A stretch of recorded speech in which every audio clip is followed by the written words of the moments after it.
pois tudo que tenho é um aleluia,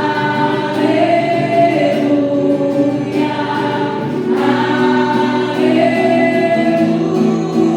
Sei que assim escondei, mas não tenho nada além de coração mandando aleluia, aleluia.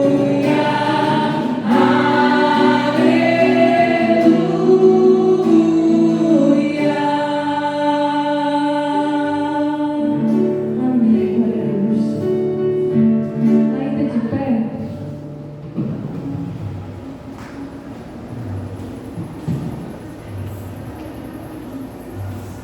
Nós estaremos falando o tema do mês e a divisa. O tema, vamos falar juntos? Maravilhosa graça, a transformação que vem do encontro com Cristo Jesus. E a divisa? Pois a graça de Deus se manifestou salvadora a todos os homens. Amém. Nós vamos também agora nesse momento fazer a nossa leitura bíblica alternada. Se encontra no livro de Salmos 51, de 1 a 10. Eu vou ler lezinha para os irmãos ou os pais. Tem misericórdia de mim, ó Deus, por teu amor, por tua grande compaixão, apaga as minhas transgressões. Lava-me de toda a minha identidade e purifica-me do meu pecado. Pois eu mesmo reconheço as minhas transgressões e meu pecado sempre me persegue. Contra ti, somente contra ti, pequei e fiz o que era mal aos teus olhos, de modo que injusta é a tua sentença e irrepreensível é o teu julgamento. Sei que sou pecador desde que nasci, sim, desde que concebeu minha mãe. Sei também que tens prazer na fidelidade secreta, e no mais íntimo me ensina essa sabedoria.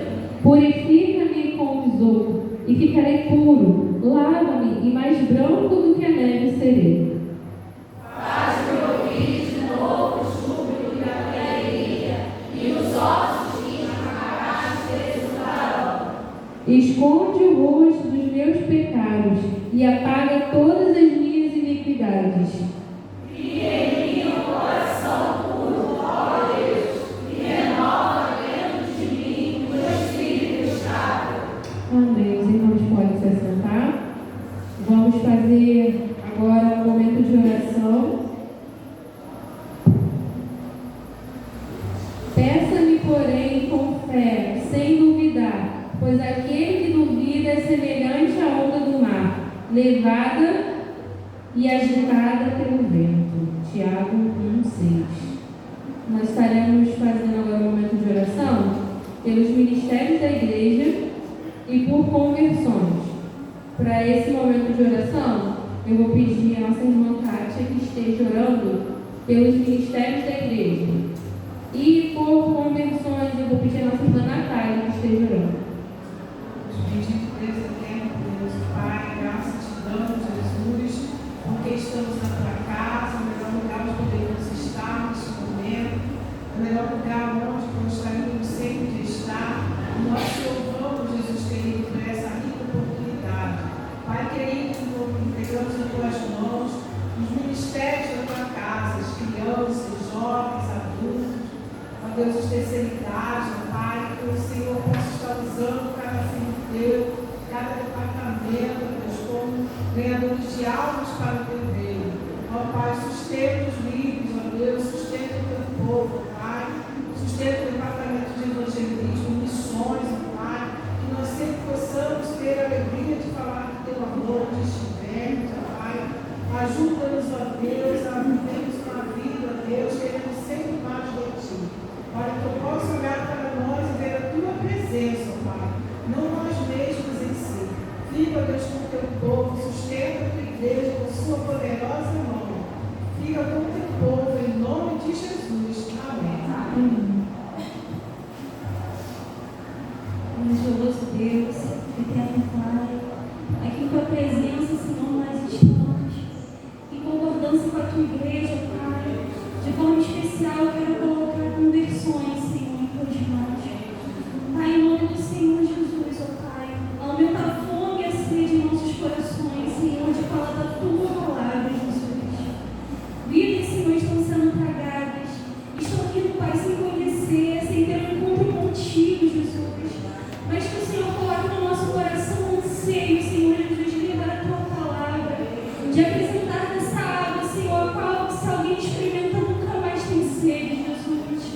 Da presença que preenche os vazios, então nessa noite, ó Pai, em concordância com a tua igreja, assim como Josué, eu quero profetizar que eu e a minha casa serviremos ao Senhor.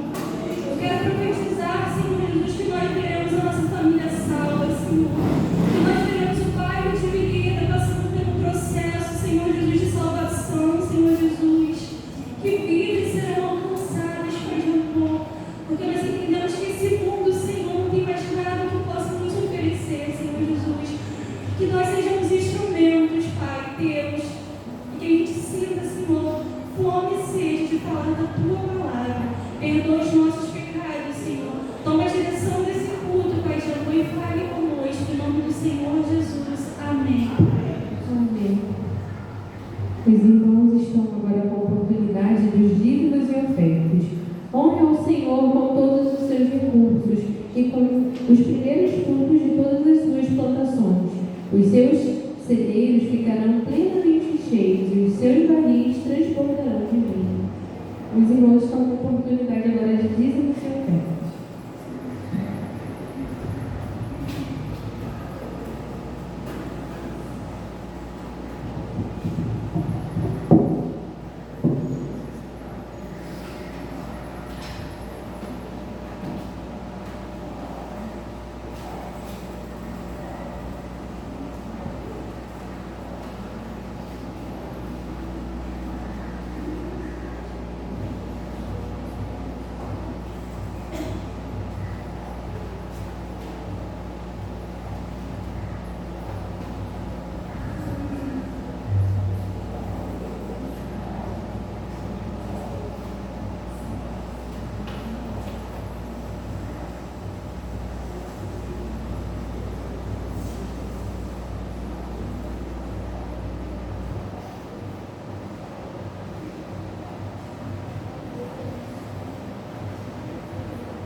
Logo em seguida, tem algum irmão que está fazendo aniversário essa semana? Algum irmão que queira agradecer? Queira vir aqui à frente? A irmã Ana está com a oportunidade de estar orando pelos dízimos e ofertas.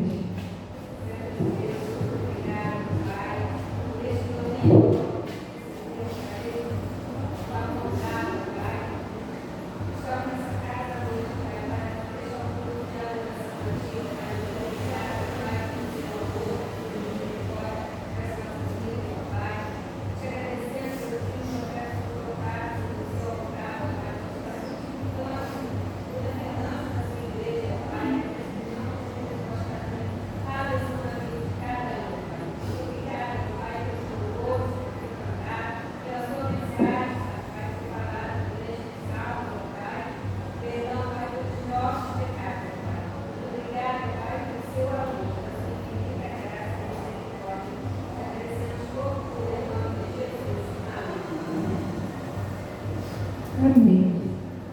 Eu vou convidar o Louvor e Vida para a participação musical agora, com oportunidade.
Amém. Eu convido o Ministério de Louvor que vem à frente.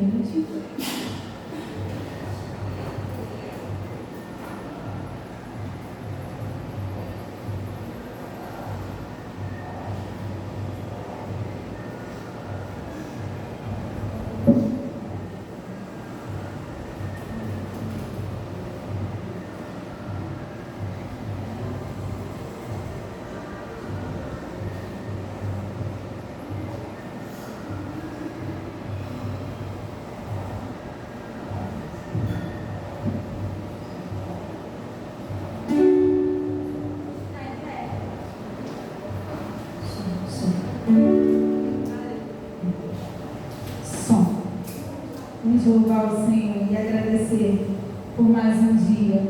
E pela graça do Senhor estamos sendo curados, renovados, livrados, alcançados pela graça de Deus. Amém?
Santo poderoso Deus, glorioso Pai, graças te damos por estarmos em sua casa mais uma vez, para nos alimentarmos, para recebermos uma vez a porção do Espírito Santo, ouvir a tua vontade, Pai. Somos gratos, ó Deus, porque recebemos a sua vida, Pai, a salvação e a sua misericórdia. Seja com o pastor Marcelo mais uma vez, fortaleça, enche com o teu Vamos com o teu Espírito Santo, com o teu poder, ó Pai, e derrame sobre ele a tua vontade, para que assim ele entregue a sua mensagem, ó Pai, com certeza, com firmeza e gratidão. Eu imploro, Deus, seja conosco mais uma vez, em nome de Jesus. Amém.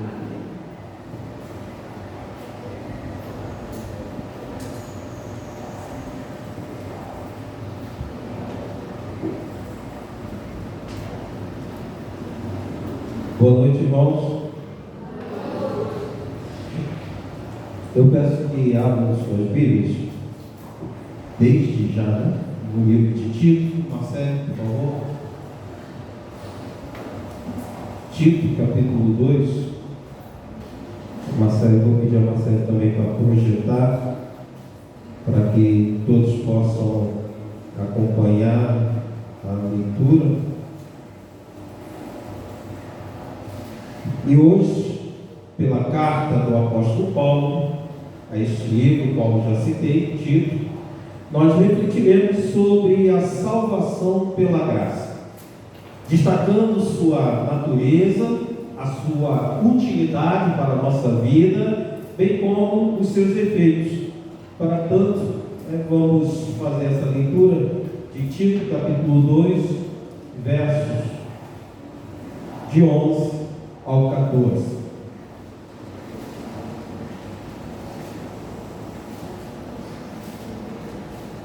Acompanhe a leitura, por favor. Porquanto a graça de Deus se manifestou salvadora a todos os homens, educando-nos para que, relegadas à impiedade e às paixões mundanas, vivamos no presente século sensata, justa e piedosamente, aguardando a bendita esperança e a manifestação da glória do nosso grande Deus e Salvador Cristo Jesus, o qual a si mesmo se deu por nós, a fim de remir-nos de toda iniquidade e purificar para si mesmo um povo exclusivamente seu, zeloso de boas obras. Soberano Deus, eu creio no poder do teu Santo Espírito e creio, ó Deus, que em nome de Jesus, mais uma vez, o Senhor manifestará o teu poder sobre as nossas vidas, para que assim, ouvindo a mensagem que vem da tua parte, que assim o seja, ó Deus, nós possamos compreender aquilo que o Senhor deseja de cada um de nós. São essas bênçãos que eu te rogo, em nome de Jesus. Amém. O tema da mensagem desta noite é maravilhosa graça. E quando nós olhamos para o livro de Tito, antes de abordar o assunto principal, Paulo esclarece o propósito da sua carta. E aí a gente precisa ir lá no capítulo 1, e nós vamos ver que o propósito da carta de Paulo a Tito e, consequentemente, às igrejas, os irmãos que ele gostaria que ouvisse essa carta, era levar as pessoas o conhecimento sobre a verdade ensinada no cristianismo. E qual é essa verdade? Ela tem como base a esperança do recebimento da vida eterna, ou seja, a salvação em Cristo Jesus. Mas antes mesmo de desenvolver o assunto da salvação, ele começa a falar de algo que é importante para que todos possam desfrutar e viver de acordo com essa esperança da vida eterna. E aí ele começa a trazer assuntos exortativos a respeito do comportamento das pessoas. E ele começa pelos líderes, lá em Tito, capítulo 1, versículo 5 a 16, e depois no capítulo 2, versículo 7 e 8, ele começa a exortar os líderes a respeito do comportamento que eles deveriam ter perante a igreja, mas também perante a sociedade. E logo em seguida, ele vai tratar das pessoas que são idosas. Ele vai no capítulo 2, versículo 2 e 3, ele vai ministrar aquelas pessoas que têm uma idade mais avançada, que são mais experientes, e falar a respeito do comportamento que essas pessoas devem ter na sua vida. Mas ele não deixa de fora também os jovens.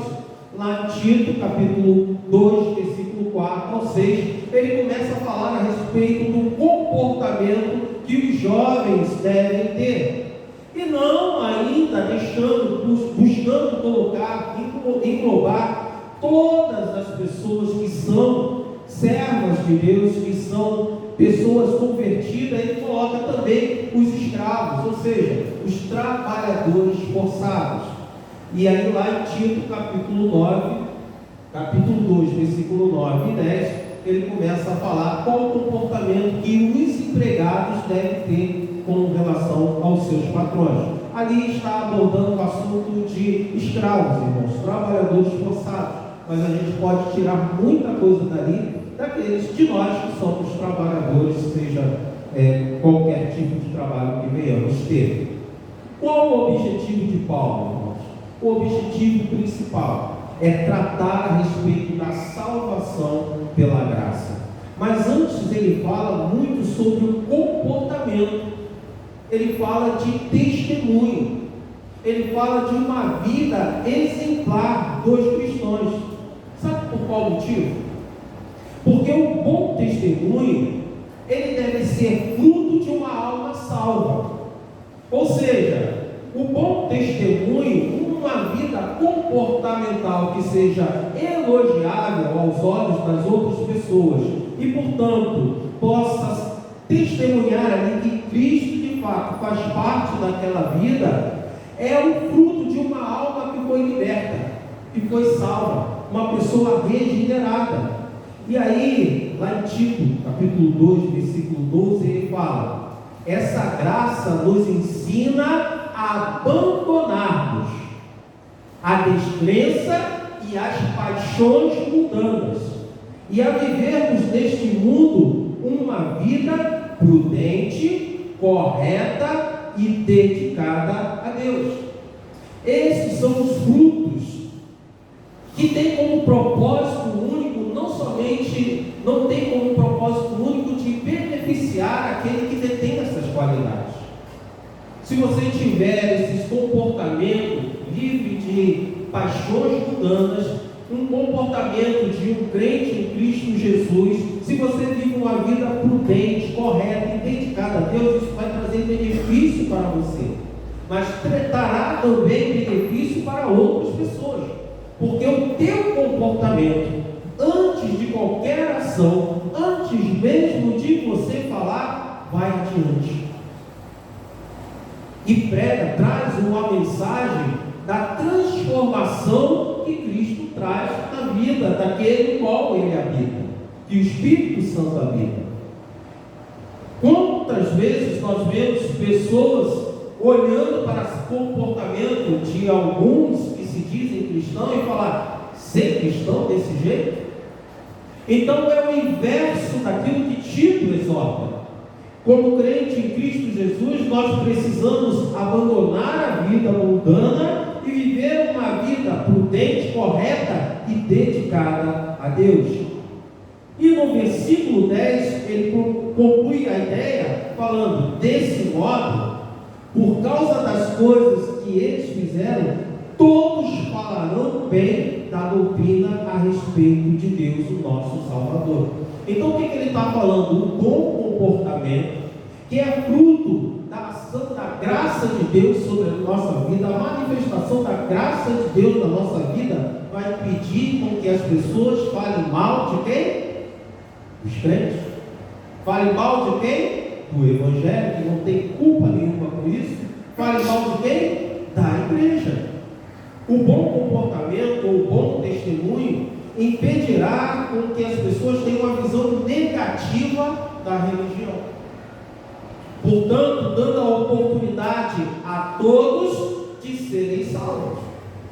Não será o teu mau testemunho que impedirá a pessoa de se aproximar do Evangelho. Paulo ensina que ser cristão, ou seja, ter uma identidade transformada, um caráter transformado por Cristo, precede um fazer, precede um falar. Antes de fazer qualquer coisa, antes de falar qualquer coisa, o bom comportamento precisa existir na vida do cristão. O que fazemos é consequência do que somos. O que falamos é consequência do que somos. Ou seja, é consequência da ação do Espírito Santo de Deus na nossa vida.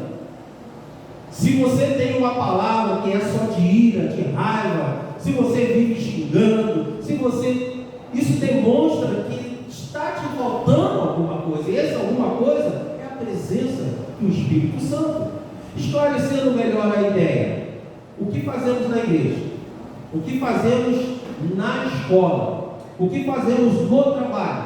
O que fazemos na família? Em suma, na nossa vida, irmãos, é resultado de quem nós somos, ou seja, da presença do Senhor na nossa vida ou não. O que você é dentro da tua casa é resultado da ação, da graça de Deus na tua vida. Irmãos, se temos Cristo como Senhor e Salvador da nossa alma, isso precisa ser uma consequência das nossas ações. Nós precisamos amar porque a graça de Deus nos alcançou, Ele nos amou. Nós precisamos ter palavras que possam ajudar o próximo porque a graça de Deus nos alcançou.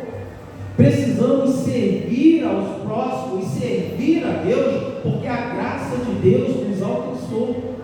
Seremos um instrumento de Deus para abençoar o próximo a ponto que eles vejam em nossas ações a presença de Jesus.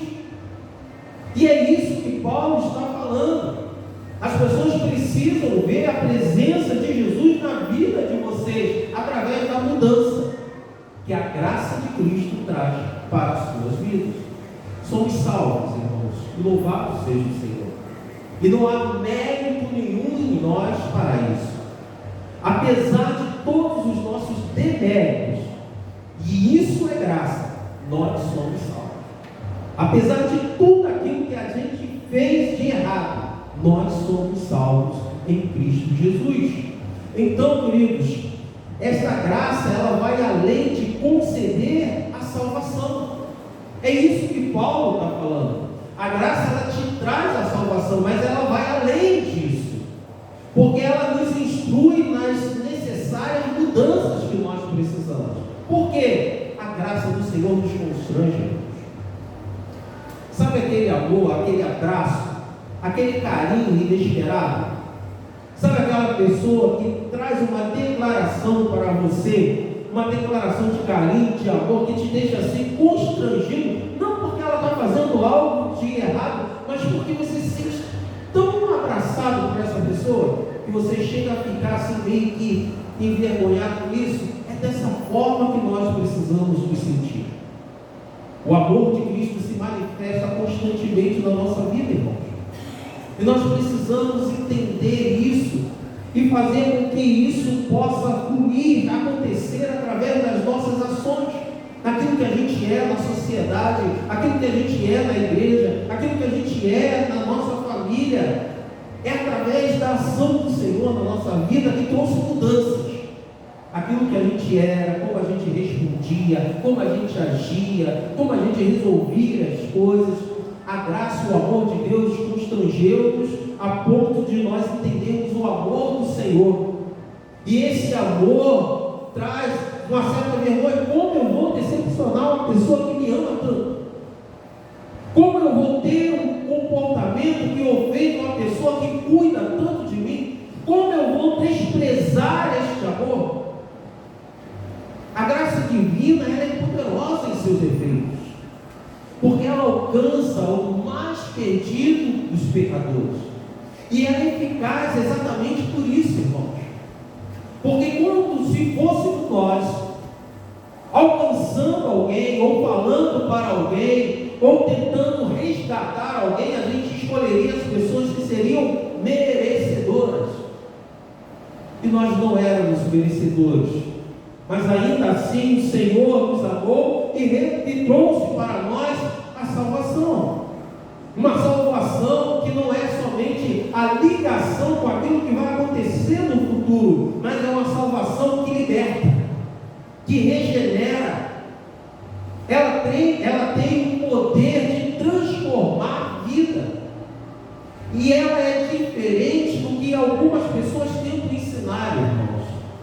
Essa graça, ela não é uma licenciosidade para continuar pecando, para continuar fazendo as coisas erradas. O Senhor me ama, o Senhor é misericordioso, o Senhor perdoa, e a pessoa continua a pecar. Isso não é graça divina. Isso não é o uso da graça divina. Essa mensagem, esse pensamento é uma graça de acordo com as ideias humanas. Portanto, ela não tem efeito, ela não surte efeito. Porque ela simplesmente, concilia o pecado com a permissividade. E aí ela não produz aquilo que é necessário, a mudança, a transformação, um comportamento diferente. A falsa graça ensinada por alguns líderes, ela pode abrir a porta das igrejas. As pessoas vão se sentir acolhidas, vão sentir-se bem, mas ela não abre as portas do céu. E aí que está o perigo. Portas de igreja aberta, recebendo todo mundo, sem entregar a mensagem a respeito do arrependimento, da graça sim, mas da necessidade de arrependimento, não leva ninguém ao encontro com o Senhor. A graça de Deus, ela traz exortações para uma vida de preparo para a eternidade, ao lado de Deus. Mas a graça humana, ela retém o homem junto com outros homens. Sinta-se bem ao meu meio, sinta-se à vontade ao meu meio, continue a fazer as coisas que você sempre fez, não mude nada, porque Deus te quer dessa forma. Sim, Deus te aceita desta forma, mas o Senhor quer transformar a tua vida. Ele quer te libertar das cadeias, das prisões. Ele quer uma transformação, porque Ele te quer junto dele. Aonde Ele estiver, Ele quer que você esteja também. Já a graça humana que é apresentada, a ideologia humana que é apresentada como graça, essa não é. Essa te deixa confortável, essa te deixa se sentindo bem ao lado de homens, mas só isso ocorrerá quando a tua história acabar e o juízo chegar, que chegará para cada um de nós, e o Senhor pedir as contas daquilo que nós fomos. Ele não verá ali o selo do Espírito Santo, e isso será cobrado daqueles que não tiveram um encontro com Jesus e, portanto, uma transformação da sua vida. No verso 12, ele exorta exatamente isso: abandone o pecado, a descrença, as paixões mundanas. Eu lembro de um momento que eu era criança, devia ter entre 10, 12 anos, não lembro muito bem, não é que passa muito tempo, mas eu só não lembro muito bem. E aí eu estudava no Sara, não sei quantos já estiveram lá no Sara Kubitschek, sabe quanto era grande? Antigamente era maior ainda, porque era uma coisa só, né, Luciano? Era uma coisa só. Hoje acho que está dividido lá. E um certo dia teve conselho de classe. Para a criança é uma maravilha conselho de classe. Conselho de classe significa que você não tem aula. E aí juntou-se os alunos da minha turma e a gente não tinha nada para fazer. Criança sem nada para fazer, um local muito imenso, muito verde. O que resolveram fazer? Brincar, de correr. Simplesmente assim, e ficamos correndo para um lado para o outro, naquele local, e de repente eu percebi que os colegas iam correndo para uma determinada direção e ia sumindo, não voltava mais. E aí eu fui correndo na mesma direção. Chegando lá, eu descobri que tinha uma secretária, inspetora como fosse um policial rodoviário, mandando todo mundo encostar para lá, para lá, para lá. Botou todo mundo na parede, assim, parecendo aquele negócio de polícia, né? A polícia olha, vai para a parede. Estava todo mundo fileirado lá na parede, de castigo. O que a gente fez? simplesmente ficamos correndo. Nada demais, né? Mas ficamos correndo. Para aquela época era uma falta grave. E aí, quando acabou o conselho de classe, sai minha mãe e me vê bonito lá, né? Encostado na parede, de castigo. Primeira vez de castigo.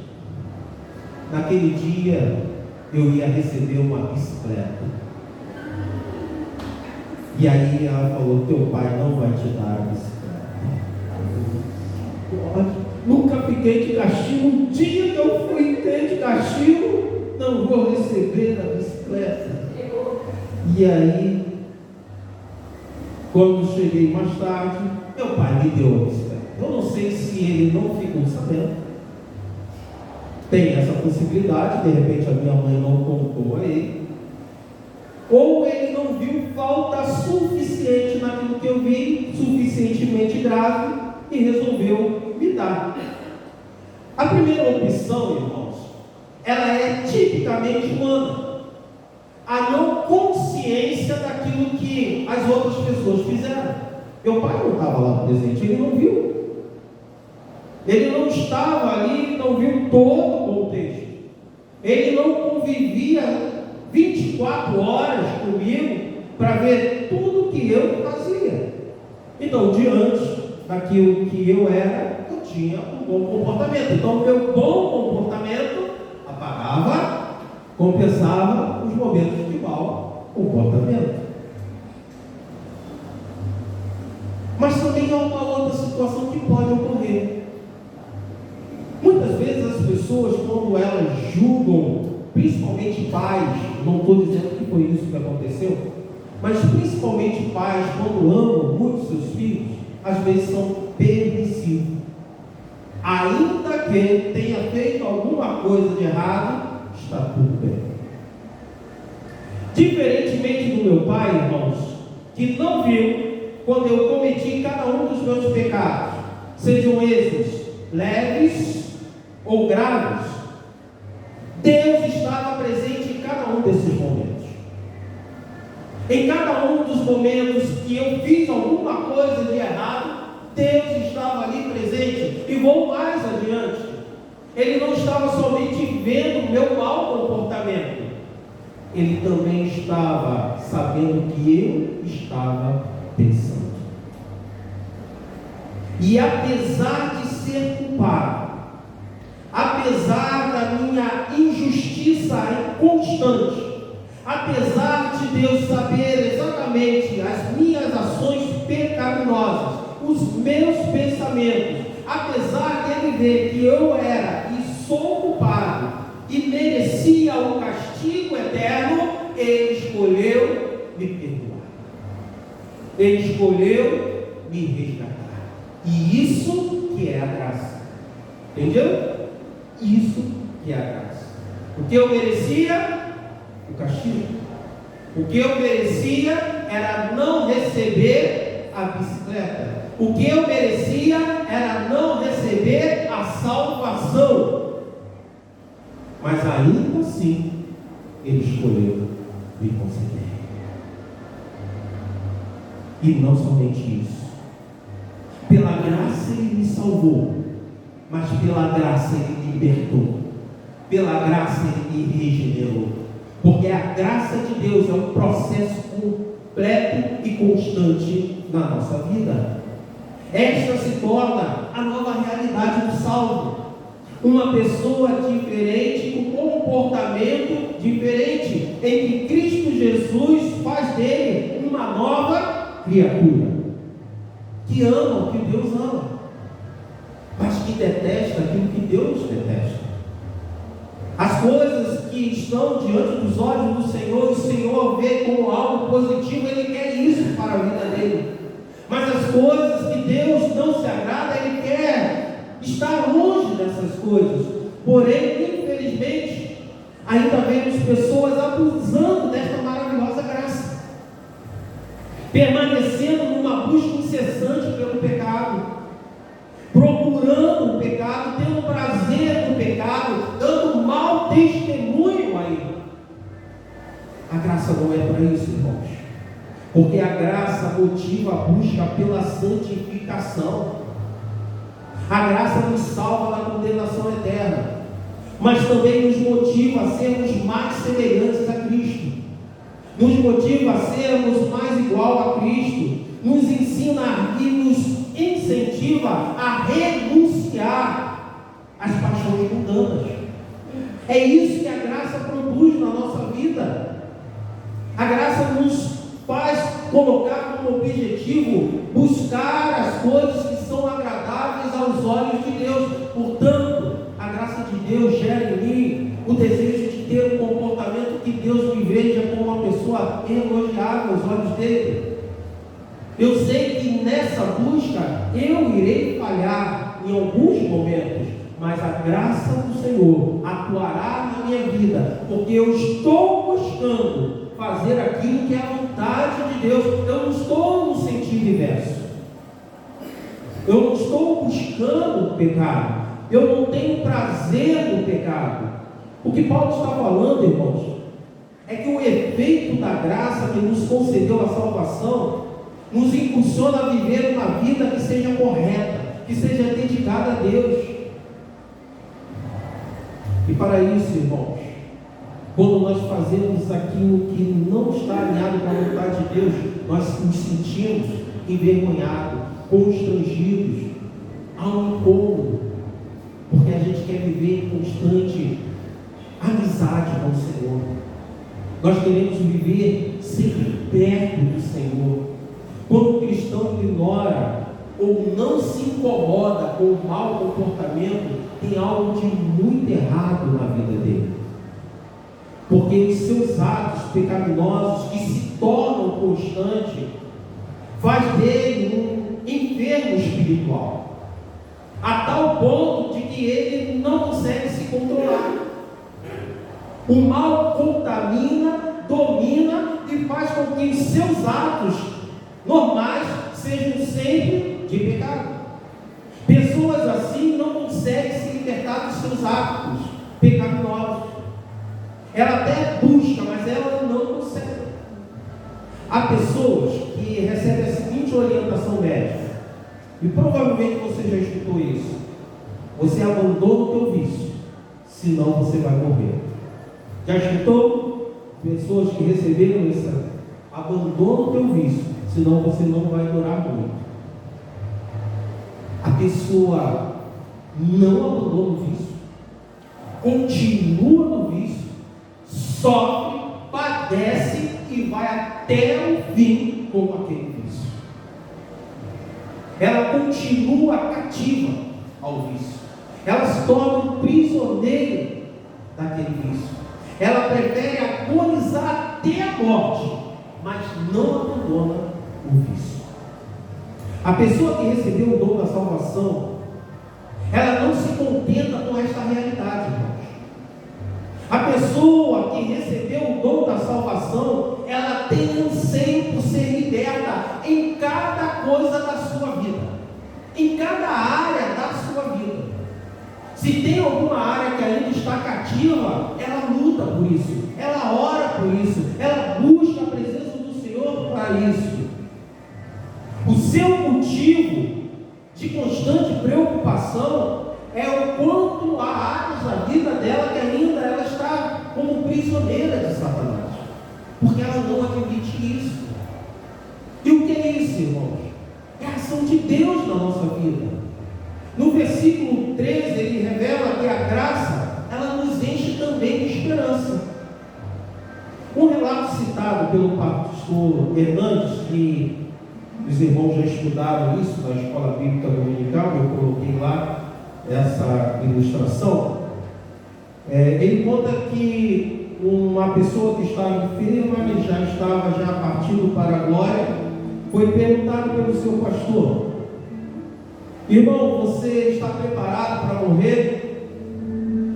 E aí o cristão, ele respondeu: não, eu estou preparado para viver. A casa onde eu moro, ela está desmoronando, mas já estou de malas prontas para mudar para a casa do meu pai. que é isso, irmãos? Convicção. Convicção. Esse tipo de convicção, ela só pode ocorrer para quem tem fé e comunhão. Porque sabe que a graça de Deus atuou profundamente em sua vida. Eu tinha esperança de ser campeão. Tenho esperança de uma igreja que seja muito útil para o Senhor na sua obra. Mas essas esperanças, elas são frágeis, irmãos.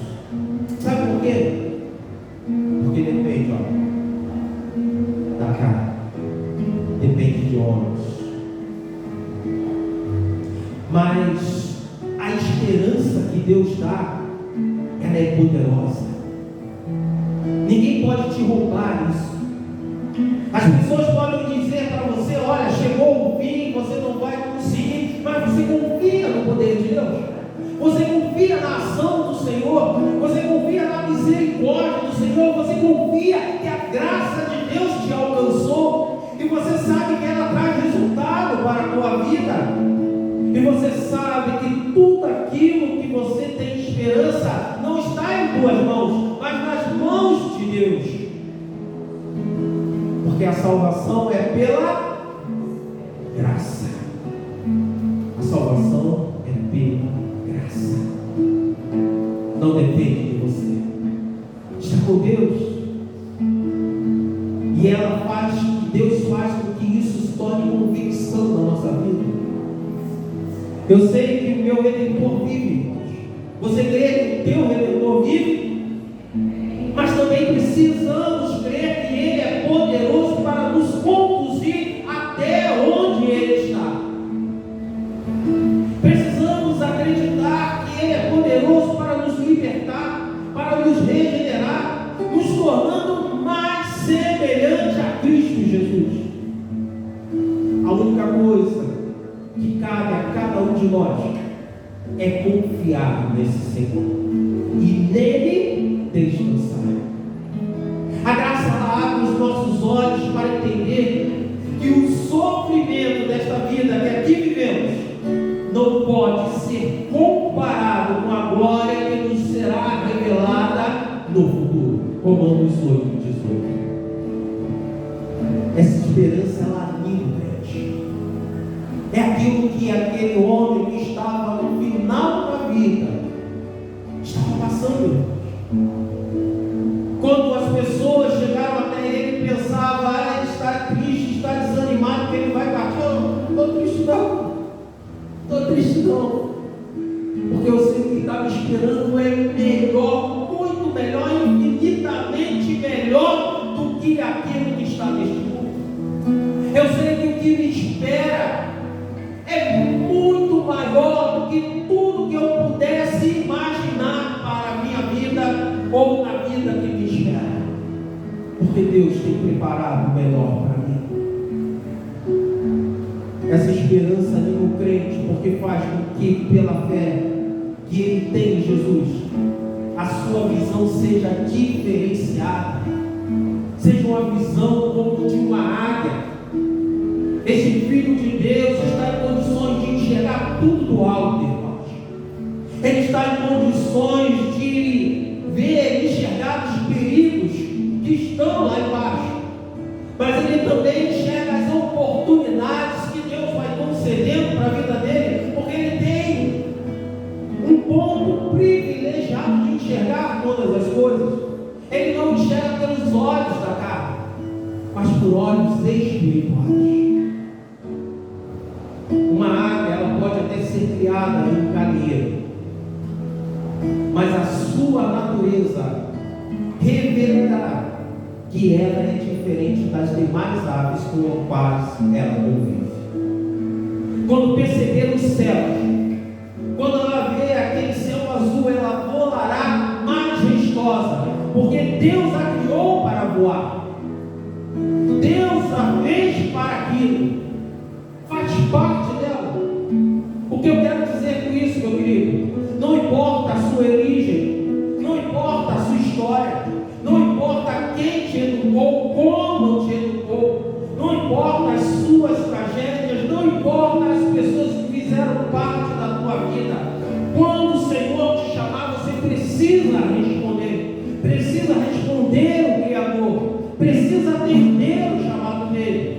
e a sua real natureza aparecerá.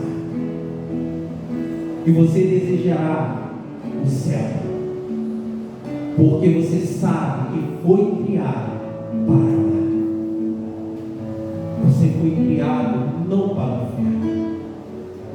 O Senhor te trouxe a esse mundo não para o inferno, mas te trouxe a esse mundo como coroa da criação, como alguém especial, como alguém querido, como alguém amado. E Ele continua te amar. Ele te chamou e te viu todo o potencial. Você só precisa entender isso, você só precisa compreender isso, e você precisa vivenciar isso. Hoje eu falo para pessoas libertas em nome do Senhor Jesus. E se não falo em nome do Senhor Jesus, eu creio que serão. Eu falo para pessoas que não suportam estarem cativas, porque sabem que isso está matando ou matará elas.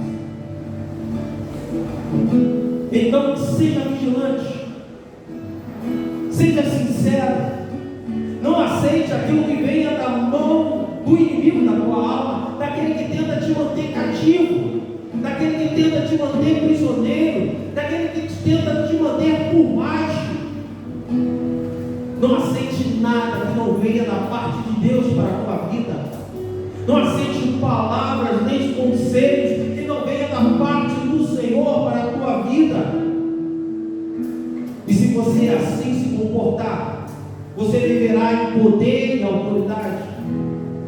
Mas caso não seja essa a tua realidade, o Espírito Santo te exorta a parar de aceitar o alimento do inimigo da tua alma, que está tentando te manter cativo, que está tentando te manter como uma pessoa sem valor, sem viver todo o potencial que Deus tem para a tua vida.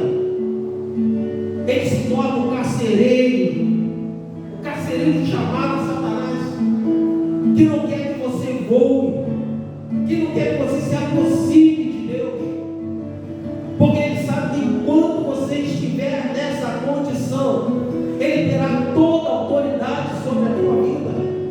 Então eu te peço, se rebele contra isso, se revolte contra essa situação, busque o escape, saia deste cativeiro enquanto ainda há tempo.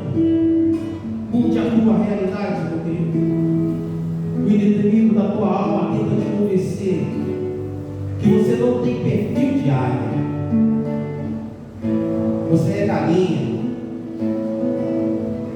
você não tem condições de estar lá no céu, de estar voando como as outras águias.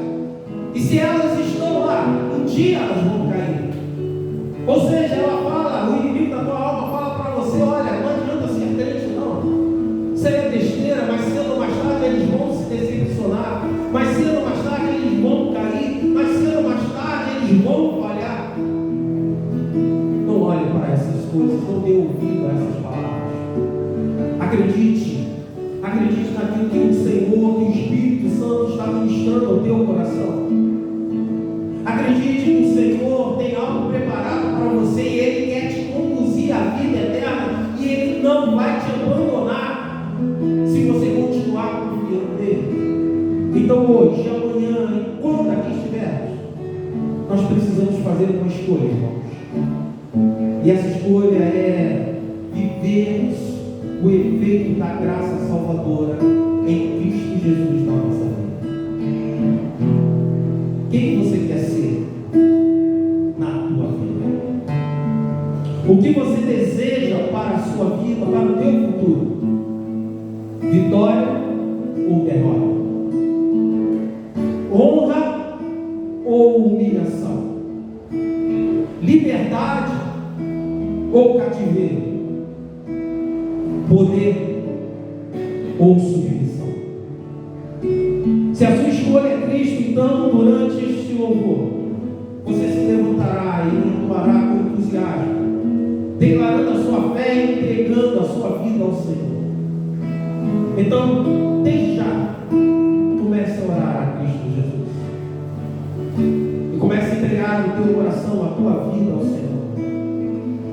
Convida ao mistério que vem aqui.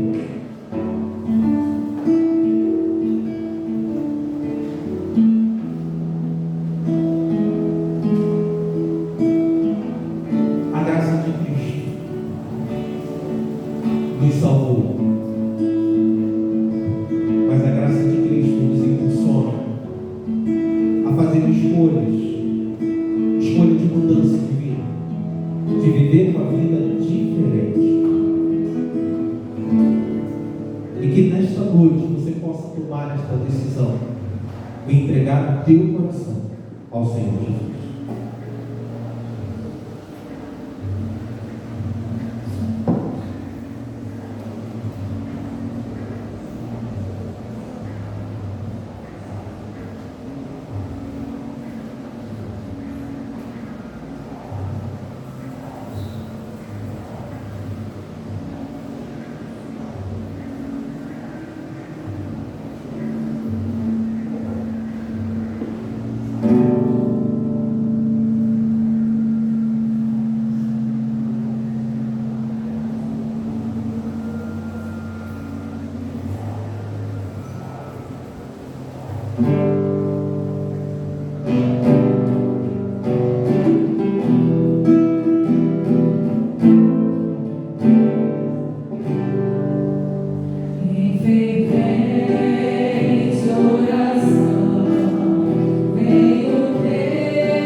do Senhor. O Senhor fala: vinde a mim, você que está cansado e sobrecarregado, e eu te aliviarei. É isso que o Senhor oferta para você nesta noite. Você só precisa ir até Ele. Então, em nome do Senhor Jesus, para vocês que aqui estão e para aqueles que estão em seus lares, você precisa e você quer tomar uma decisão com Cristo Jesus aonde você estiver. Levante a tua mão, eu estarei orando pela tua vida.